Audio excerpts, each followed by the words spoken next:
इन दैत्यों के साथ मेरी मां ने युद्ध किया। युद्ध करने से सभी दैत्य लोग मारे गए और देवताओं की विजय की। समय निकलता गया। समय निकलने के पश्चात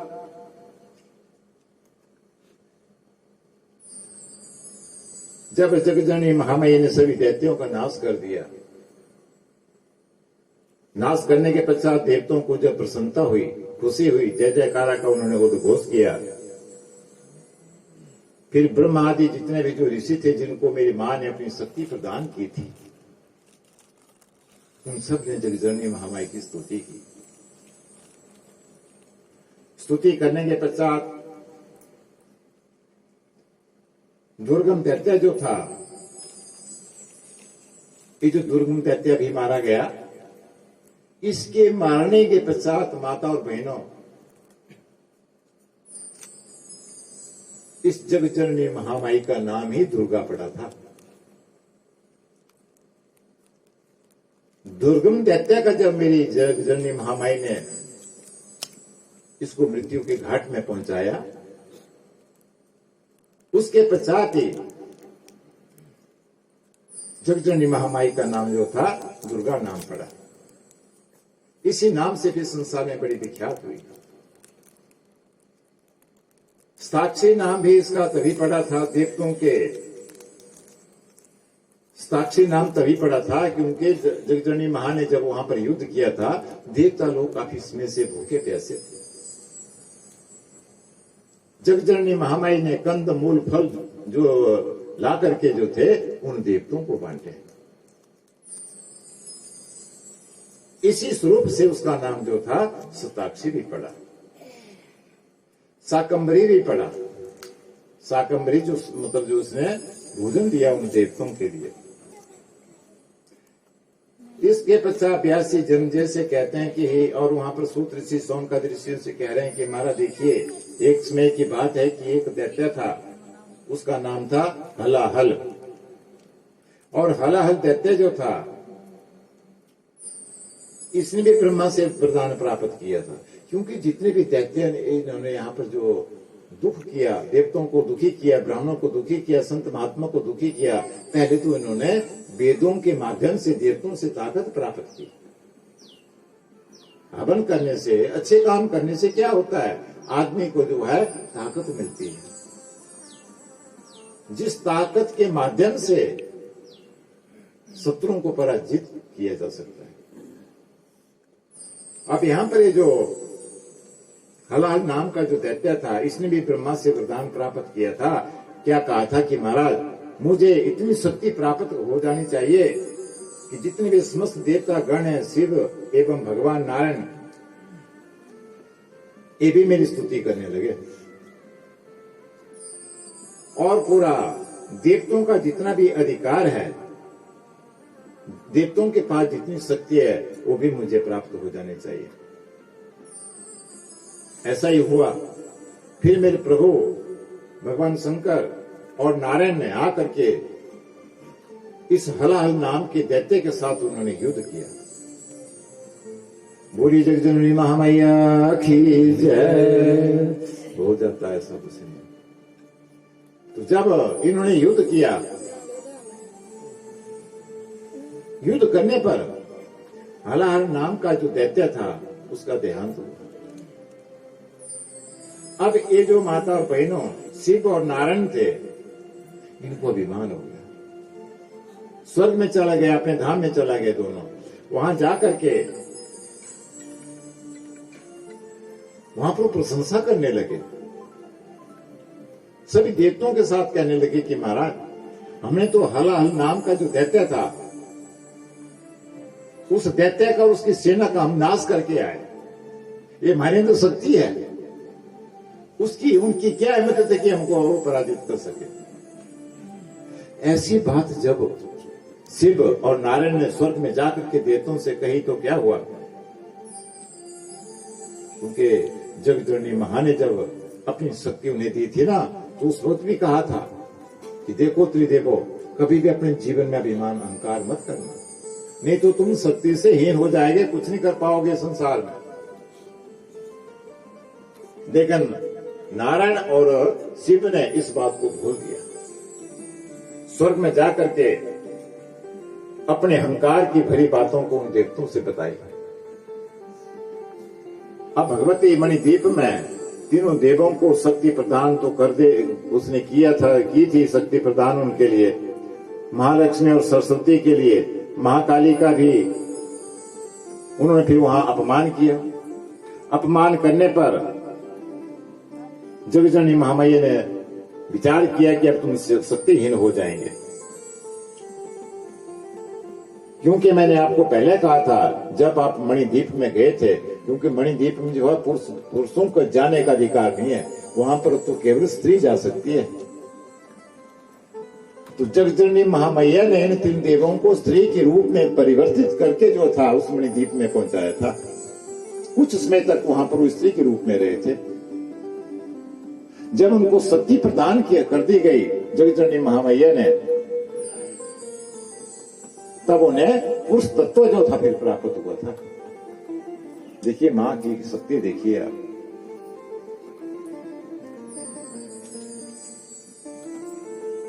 जगजननी महामाया ने कहा कि देखिए तीनों देवों, आप निस्तेज हो गए, आपके अंदर कोई तेज नहीं रहा, कोई ताकत नहीं रही, आपने बहुत गलत किया। ये जो आपके अंदर अहंकार आ गया, इसलिए मैंने कहा था कि कभी भी अपने जीवन में अहंकार नहीं करना। इससे हमें शिक्षा मिल रही है माता बहनों कि हमें भी अपने जीवन में अहंकार नहीं करना चाहिए। अहंकार करेंगे वही दुर्दशा होगी हम और आप लोगों की, जो वहां पर विष्णु भगवान और शिव भगवान की हो रही है। वो तो आदि देव हैं संसार के, हम और आप लोग तो क्या है। तो इसलिए कभी अपने जीवन में अहंकार नहीं करना।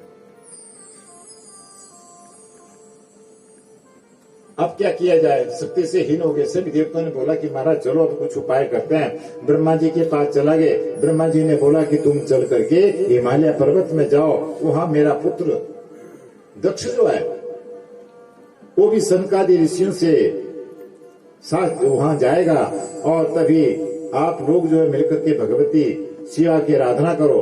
ब्रह्मा जी के निर्देशानुसार जो सभी देवतागण हिमालय की ओर चल पड़े और माया बीज का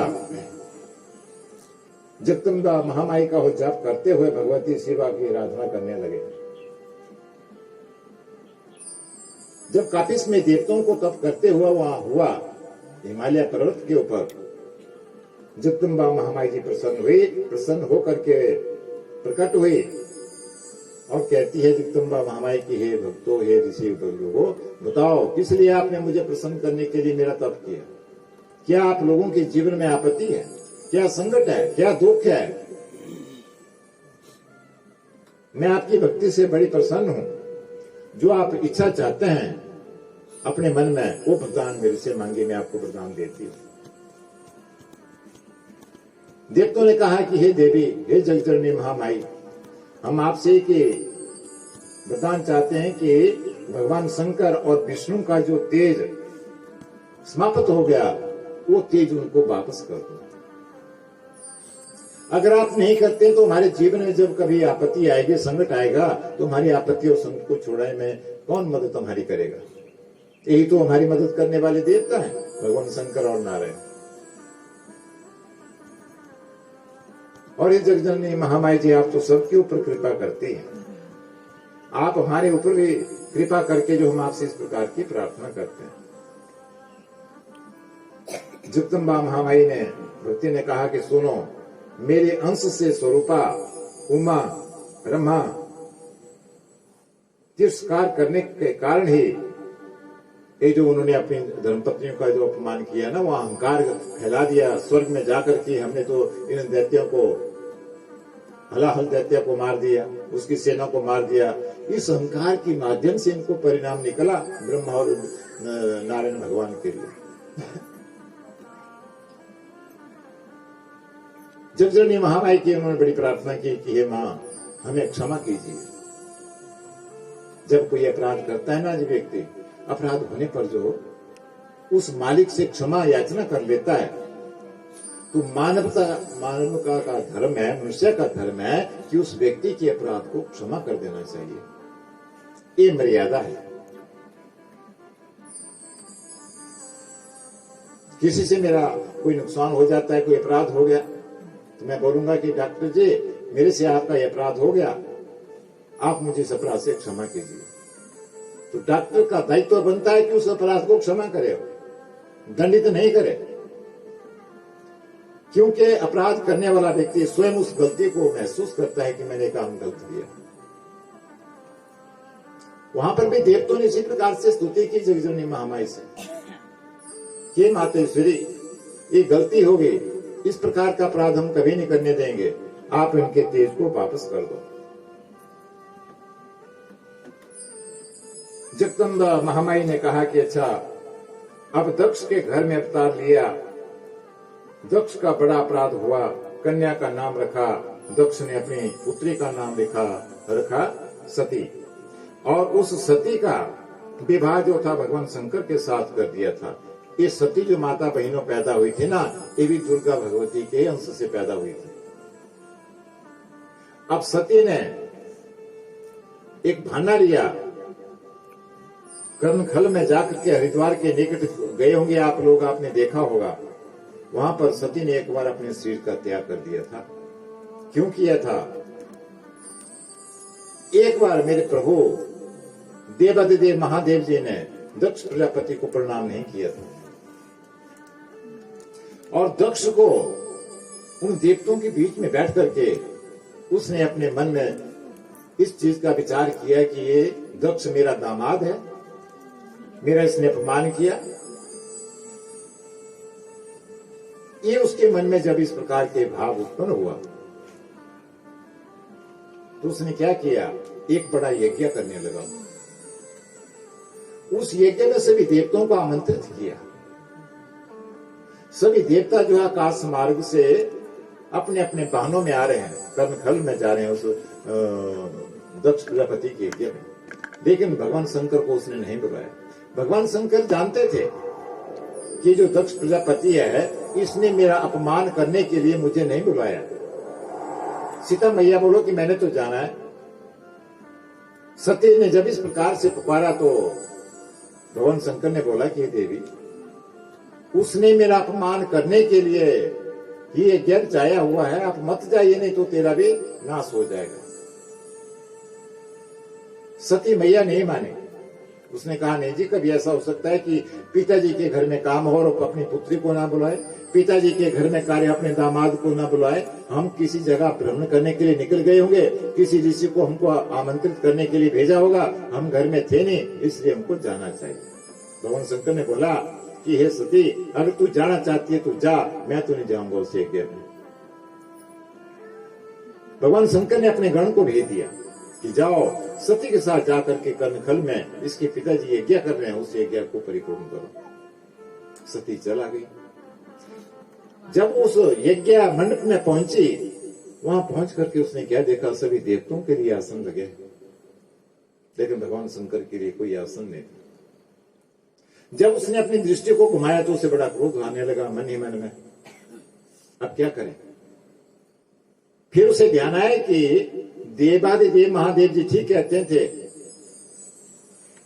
कि भगवान शंकर का अपमान करने के लिए दक्ष प्रजापति यज्ञ कर रहा है कर्णखल में, इसलिए हे देवी मत जाओ, मत जाओ। इसलिए कहने का भाव यह है कि माता और बहनों को अपने पति की आज्ञा का पालन करना चाहिए। जिस प्रकार से पति आदेश देता है उसी प्रकार से स्त्री को अपना काम करना चाहिए, उसी में उसके जीवन की भलाई होती है। यहां जब सती नहीं मानी, पहुंच गई, चारों तरफ देखी, भगवान शंकर के लिए कोई आसन नहीं था। यहां तक कि उसके माता और पिता भी उससे बात नहीं कर पाए। जब सती को आते हुए देखा तो उन्होंने अपना मुंह मोड़ दिया। समय व्यतीत होता गया। अब क्या करे सती? जहां दक्ष प्रजापति ने हवन कुंड जो बना रखा था, जिसमें हवन किया था, उसके निकट बैठ गई और बैठ करके अपने तपोबल से, ये साधारण अग्नि से नहीं, योगाग्नि है, उस योगाग्नि के माध्यम से अपने अपने सिर को उसने वहां भस्म करने लगी। अपने माता पिता को अब शब्दों से प्रेरित नहीं कर सकती थी वो। ये मर्यादा नहीं है कि माता पिता जैसे हमारे और आपके भी माता पिता हैं, अगर माता पिता किसी प्रकार से कोई चरित्रहीन कोई काम करते हैं, समाज से हीन कोई काम करते हैं, हमारा क्या फर्ज बनता है कि हम उनको दंडित करें? वो तो हमारे देवता है, उनकी कृपा से तो हमें संसार देखने को मिला। मर्यादा के अनुसार हम माता पिता को दंडित नहीं कर सकते। इसी प्रकार से सती जो थी, इसने भी अपने माता और पिता को दंडित नहीं किया, स्वयं अपने शरीर को भस्म कर दिया, योगाग्नि को प्रज्वलित करके जो है अपने तप के द्वारा वो भस्म होने लगी। नारद ऋषि ने जैसे संदेशा पहुंचाया भगवान शंकर को, भगवान शंकर ने वीरभद्र नाम के एक गण को उत्पन्न किया और कहा कि तुम जा करके कर्णखल में जाओ, वहां पर दक्ष प्रजापति जो यज्ञ कर रहा है उसके यज्ञ को विध्वंस करो, उसके सिर को धड़ से काट करके अग्नि में उसकी आहुति डाल दो। दक्ष प्रजापति स्वाहा। इस प्रकार से जब मेरे प्रभु ने वीरभद्र नाम के गण को भेजा और भेज करके उसने वही काम किया। नारद के माध्यम से जब भगवान शंकर को पता चला कि इस प्रकार से, तो भगवान शंकर भी चल पड़े। भगवान शंकर ने उस सती का जो आधा शरीर जला हुआ था उसको अपने त्रिशूल के ऊपर रखा और आकाश मार्ग कैलाश की तरफ जब वो चलने लगे, पीछे से मेरे प्रभु नारायण ने अपना सुदर्शन चक्र को छोड़ा। सुदर्शन को चक्र को छोड़ने के पश्चात उस सती के शरीर के जो था वो टुकड़े करता गया। कैलाश में भगवान शंकर खाली पहुंचे और जो उस सती के जितने भी टुकड़े माता और बहनों इस पृथ्वी के ऊपर गिरे, वही तो आज शक्तिपीठ कहलाए गए। 52 टुकड़े बने थे कर्णखल से लेकर के उस कैलाश पर्वत तक। आज भी इन पीठों में जाकर के जो व्यक्ति अपनी तमन्ना को, वहां कोई अपनी इच्छा को प्रकाशित करते हैं कि मेरी फलाना अमुक काम अमुक कार्य होना चाहिए माँ, तो भगवान उन जगदरणी महामाई जो है उस भक्त की इच्छा को पूर्ण करती है। जैसे कामाक्षा देवी है, कामाक्षा देवी का आज भी इस प्रकार का दृश्य देखने में मिलता है। वो तो उन पुजारियों को पता है कि कौन सा समय होता है, लेकिन उस मां का जितना जो मंदिर है उस मंदिर में चारों तरफ जो है सफेद रंग का कपड़ा बांधते हैं।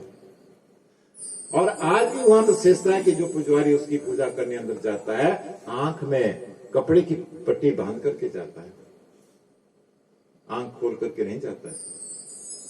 और महीने के एक बार उस सफेद कपड़े को चारों ओर बांधते हैं और रात्रि को जब उस वस्त्र को बांधते हैं, दूसरे दिन जब जाएंगे वो बिल्कुल सफेद रंग का वस्त्र होता है, लेकिन जब आप दूसरे दिन जाएंगे उस वस्त्र को देखेंगे तो जैसे कुमकुम होता है ना लाल, उस प्रकार से वस्त्र का पूरा कलर लाल हो जाता है। एक कामाख्या देवी का बड़ा विशेष, आज भी इस समय भी इस मां की कृपा हम और आप लोगों के ऊपर है। वहां पर लोगों को जाकर के अपनी उनकी मनोकामनाएं को भगवान जगदम्बा महामाई जो है परिपूर्ण करती है।